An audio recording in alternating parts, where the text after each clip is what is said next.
პრესის თავისუფლების ინდექსში საქართველო 11 პოზიციით ჩამოქვეითდა. 2025 წლის მონაცემებს საერთაშორისო ორგანიზაცია რეპორტიორების საზღვრების გარეშე ავრცელებს. წინა წელს საქართველო 180 ქვეყანას შორის 103 ადგილს იკავებდა. ახლა კი 114 ადგილზეა. ანგარიში ვკითხულობთ, რომ სახელმწიფოს ჩარევა საქართველოში მედიის თავისუფლების გაუმჯობესებისკენ მიმართულ ძალისხმევას ძირს უთხრეს. ასევე ხელისუფლება ხშირად უარს ამბობს უპასუხოს კრიტიკულ მედიას, ზოგჯერ კი მათ წინააღმდეგ ცენზურას, რეიდებს, ცილისწამების კამპანიებსა და დაშინების პოლიტიკას მიმართავს.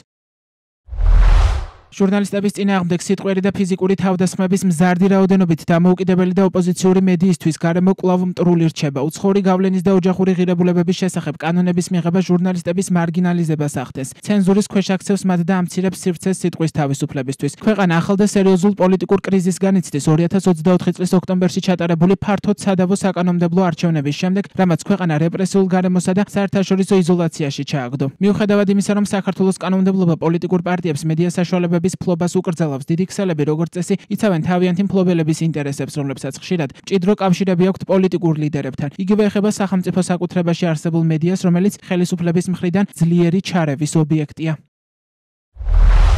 ანგარიში ნათქვამია, რომ მედიის მფლობელები ხშირად აკონტროლებენ სარედაქციო შინაარსს. ამის მაგალითად მოყვანილია რუსთავიორის შემთხვევა. საზოგადოებრივ მაუწყებელთან დაკავშირებით კი ნათქვამია, რომ არხმა მთავრობის ჩარევა განიცადა. რეპორტიორების საზღვრების გარეშეს განახლებული ინფორმაციით საქართველოს მედიის თავისუფლების ინდექსით უსწრებენ ისეთი ქვეყნები, როგორებიც არიან სამხრეთ სუდანი, ჩადი, ლესოტო, ზიმბაბვე, ბურკინა ფასო, მონღოლეთი და სხვები.